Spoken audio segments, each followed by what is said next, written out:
This is Harry at LayerCake. Do you want your signature photos to be like no one else's? Then why not make them a work of art? We're proud to introduce the Balogh collection by award-winning still life and horticultural photographer Andrea Balogh.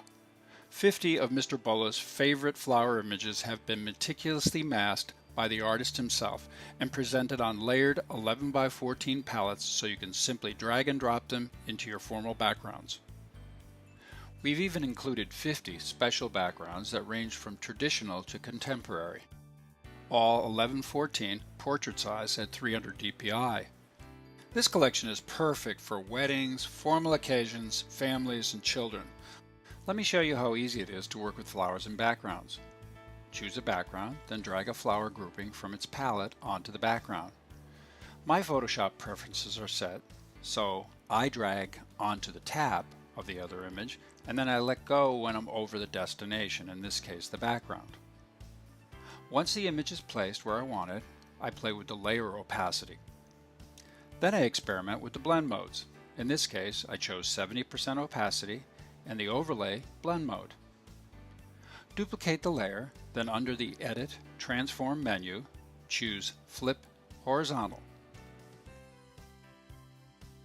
Then flip Vertical.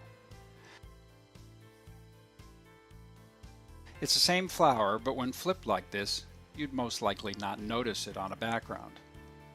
The flowers can be erased, duplicated, stretched, and combined with others. So when you're done, you have a background that nobody else has. Let's show you a few examples now of how you can use them. Let's start with something really easy. Let's drag and drop this lovely flower grouping onto our background. Once it's placed where we want it, under the blend modes, drop down and select Overlay, which will blend it nicely with the background.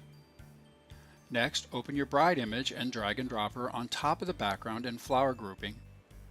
With the bride layer selected, click the Add Mask icon at the bottom of the palette.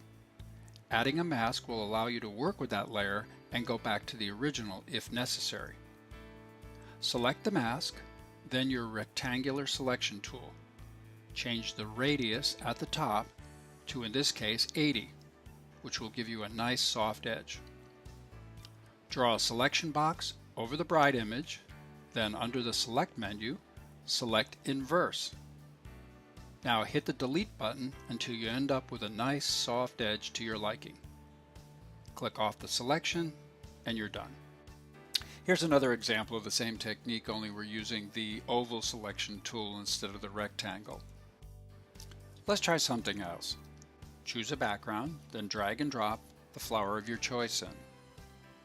Choose a blend mode. In this case, I chose Overlay again. Duplicate the layer and drag the copy to a different location on the background.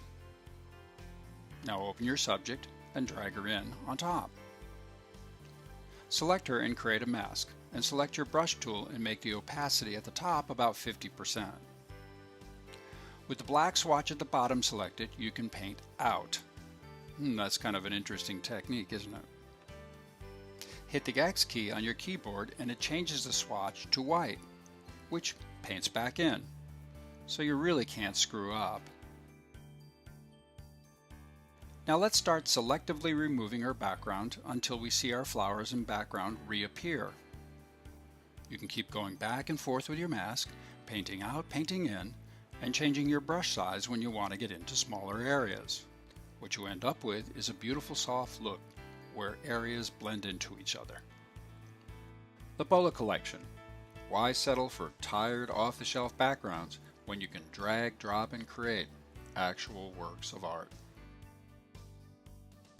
This is Harry at LayerCake. Thank you for your time.